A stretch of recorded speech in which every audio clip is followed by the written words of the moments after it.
Tonight, we have to talk about something monumental, not a bumper sticker moment or a cable soundbite, not some random political theater, but a moment where rhetoric, military action, and global tension converged in a way that could reshape the 21st century geopolitical order. Defense Secretary Pete Hegseth recently stood at a podium and did something unusual. He openly mocked Russia's air defense systems after an extraordinary U.S. military operation in Venezuela, an operation that resulted in the capture of Venezuelan President Nicolás Maduro. He said, and I quote, "Seems those Russians' air defenses didn't quite work so well, did they?" A line that has reverberated around the world with a mix of amusement, alarm, and incredulity. Let's unpack that in full, because whether you see that comment as bravado, folly, or something far more consequential, the implications stretch far beyond Venezuela. 3 nights ago, according to Hegseth and multiple reporting outlets, roughly 200 U.S. Special Operations troops entered Caracas and captured Maduro in a nighttime raid supported by airstrikes. These forces, escorted and preceded by more than 150 U.S. military aircraft, struck Venezuelan military infrastructure and, critically, its integrated Russian-supplied air defense systems, neutralizing them. Maduro and his wife were flown to New York, where they've since appeared in federal court on drug trafficking and narco-terrorism charges. International reaction was immediate. Allies and adversaries alike condemned the operation. Broad criticisms ranged from violation of sovereignty to outright lawlessness. Domestically within the U.S., political fissures widened, some cheering the operation as decisive, others warning of constitutionals as strategic peril. This wasn't a minor raid. It was a major military and geopolitical escalation. That's the backdrop for Hegseth's comments, and they matter in that context. Most Pentagon leaders speak in disciplined, measured language meant to reassure allies and avoid unnecessary provocation. Hegseth's tone was not that, it was taunting. "Seems like those Russian air defenses didn't quite work so well." That line has 3 core implications. Number 1, American military dominance, a message to allies and adversaries that U.S. forces can overwhelm advanced systems. Number 2, a public challenge to Russia's credibility, not just pointing out a tactical failure, but publicly diminishing the perceived strength of Russian hardware. Number 3, a potential escalation trigger. Ridicule can motivate rather than deter. Most of former defense officials would traditionally avoid publicly insulting another great power's capabilities, especially when that power has nuclear weapons and proxy capacities on multiple continents. The fact that the Secretary of Defense did is notable. It implies a strategic posture that is not just assertive, but in tone, confrontational. Here is where the stakes get truly high. Russia could interpret this as intentional humiliation. Modern geopolitics is not just about battlefield outcomes, it's about perception. Putin's Russia has invested heavily in projecting military capability, especially advanced air defenses. They have sold, installed, and promoted these systems worldwide. Hegseth's comment was more than observation. It was a public slap at that reputation.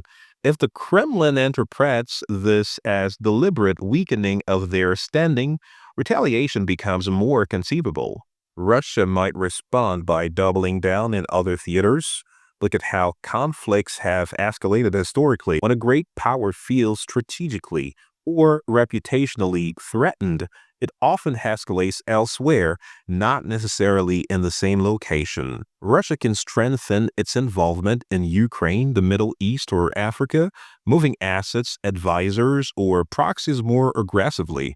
And let's be clear, nuclear posturing is not off the table. Russia could choose to reposition nuclear assets or increase alert levels as demonstration of deterrent credibility. This kind of rhetoric doesn't exist in a vacuum. Allied defense planners in Europe and Asia observe these dynamics carefully.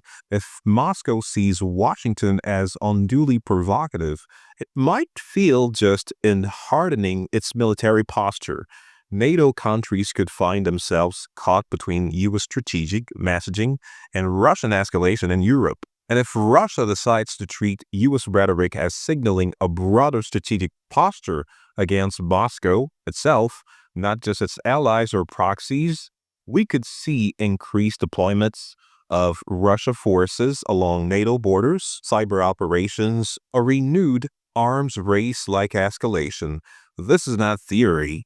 These are the doctrinal responses nations undertake when they perceive strategic threats. Beyond international strategy, there is the question of domestic politics. Hardliners may applaud Hegseth for showing strength. Critics warn that bluster without a strategic can lead to miscalculation, especially by actors with different thresholds for risk. Here's the dangerous nexus. When military success is married to political bravado, rhetoric can outpace the strategy. We have seen in history how tone-deaf taunting has escalated conflicts unintentionally. What might be perceived as bravura at home could be interpreted abroad as intentional antagonism. If the objective is to manage risk, a few strategic necessities emerge. Number one, diplomacy over escalation. Even after military action, diplomatic engagement is essential, especially with nuclear powers like Russia. Number two, clear messaging. Defense leadership needs to clarify that operational assessments aren't meant to insult or provoke unnecessarily. Number three, multilateral frameworks. U.S. leadership must work with NATO, the UN, and regional partners to stabilize, not inflame, tension. Without these guardrails, what might appear as a one-off tactical success risks snowballing into a strategic crisis. Pete Hegseth's comment, lighthearted to some, reckless to others, wasn't just a jab at a weapons system, it was a gesture in a much larger global drama. When a senior defense official publicly questions a rival's military capability in mocking terms, it may reverberate far beyond the podium. And in today's volatile world, the last thing we need is miscalculation, where the cost could be arms races, escalations in multiple theaters, or even direct confrontations far beyond Venezuela. This is not simply about egos or Twitter. It's about great power relations in a nuclear age. So if folks are saying he better relax before he starts something we're not ready for, there's a strategic logic to that concern, because open taunts between nuclear powers are not how you safely manage peace. That is the weight of what is happening today. If you like content that breaks down what's really happening behind global politics and world news, hit subscribe so you don't miss what's coming next.